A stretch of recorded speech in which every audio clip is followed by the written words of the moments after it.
ನಮಸ್ಕಾರ ಸ್ನೇಹಿತರೆ, ಇವತ್ತು ನಾನು ಇನ್ನೊಂದು ಕತೆ ಮೂಲಕ ನಿಮ್ಮ ಮುಂದೆ ಬರ್ತಾ ಇದ್ದೀನಿ. ಕತೆ ಹೆಸರು ಕೃತಜ್ಞ ಹಾವು. ಒಂದಾನೊಂದು ದಿನ ತುಂಬ ಚಳಿಯ ವಾತಾವರಣ ಇರುತ್ತೆ. ಆಕಾಶದಲ್ಲೆಲ್ಲ ಮಂಜು ಕವಿದುಕೊಂಡು ತುಂಬ ಚಳಿಯಾಗಿರುತ್ತೆ.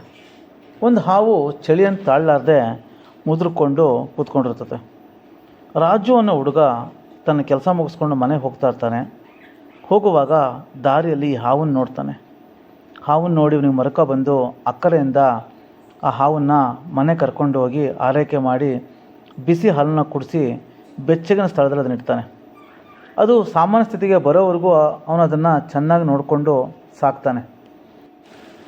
ಒಂದಿನ ಈ ಹಾವು ಕೋಪದಿಂದ ರಾಜುವಿನ ಮಗನನ್ನು ಕಚ್ಚಿಬಿಟ್ಟು ಹೊರಟುಬಿಡುತ್ತೆ.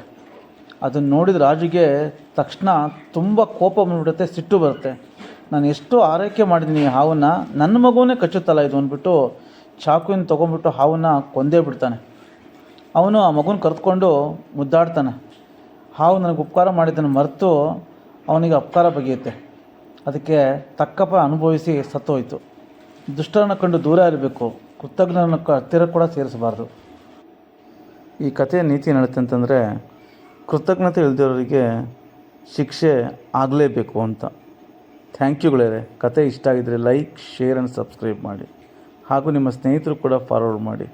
ಇದರಿಂದ ನಮಗೆ ಹೆಚ್ಚೆಚ್ಚು ವಿಡಿಯೋಗಳನ್ನು ಹಾಕಲಿಕ್ಕೆ ಅನುಕೂಲ ಆಗುತ್ತೆ. Thank you.